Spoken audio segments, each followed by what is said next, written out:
There are too many of you who have taken yourself out of the game or are sitting on the sidelines because you have charge-off or collections on your credit report, thinking that you cannot qualify for a home, and this is simply not true.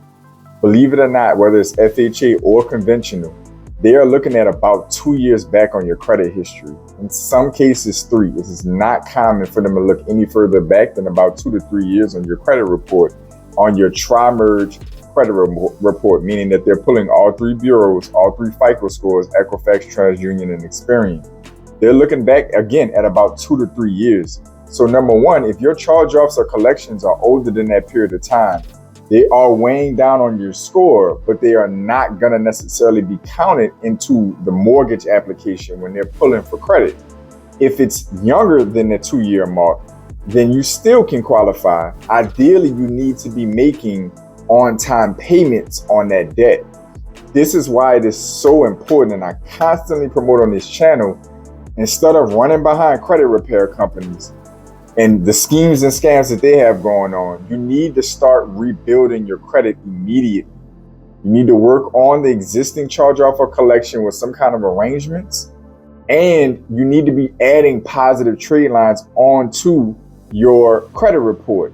And you also need to be maintaining the existing positive ones you have. Do not just fall apart because you have charge-off and collections on your credit report. You can still qualify for a home. Obviously, you need to have a certain score, and you need to have a healthy profile outside of these things to qualify. But if you have a decent credit score still, and that being anything maybe 620, 660 and up, and you have other positive trade lines that are primary trade lines on your report, again, you can still qualify.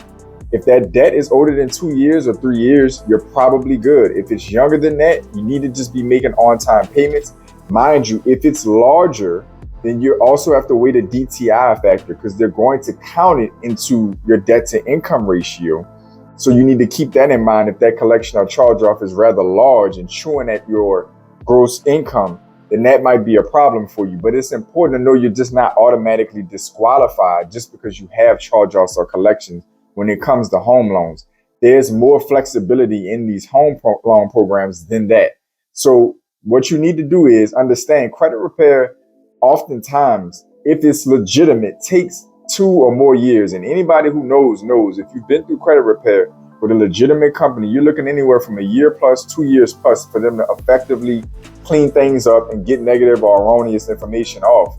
And if they're not legitimate and they are promising 30-day sweeps and 60-day sweeps, they're probably using unethical or outright illegal tactics to get stuff off your credit report, like reporting identity fraud and identity theft and all of these different things, having you send in police reports, whatever the case may be. That's not legitimate or it's not ethical. So even if it's getting done, in most cases, it's probably not legitimate. What that basically means is stop leaning on credit repair. I'm not saying no one had positive results in a short window of time with credit repair, but is that the norm? Absolutely not. You need to be adding positive trade lines on and maintaining the positive ones you have left on your profile. You can still qualify. You can still control raising your score up, even if you have charge-off and collections, and making arrangements on those things, if they are recent, can still empower you to get into a home. I wanted to bring this to you guys because it's urgent. Because home ownership is obviously important. I also feel like we're in a very unique time right now at the time of this recording, which is summer of 2023, to still get in while rates are high, inventory is low. Because when rates come down, inventory is not sorted out, home prices are going to start to go back through the roof. And those who are already locked in today's current time or in the near future are going to benefit the most. To all my pioneers, welcome back. To my new viewers, welcome in. I appreciate y'all tuning in. If you want to find out more about the channel, if you want to support the channel, links are going to be in the description below. Other than that, I want y'all to stay focused and in motion. I'll see y'all soon. This is JP from Blueprint for Prosperity Network, a channel dedicated to helping you increase your net worth through relationship banking, maximizing your borrowing capacity, the proper use of life insurance, and the ownership of real estate. Like the video, subscribe to the channel. I'm uploading content on a daily basis to help you customize your blueprint for prosperity.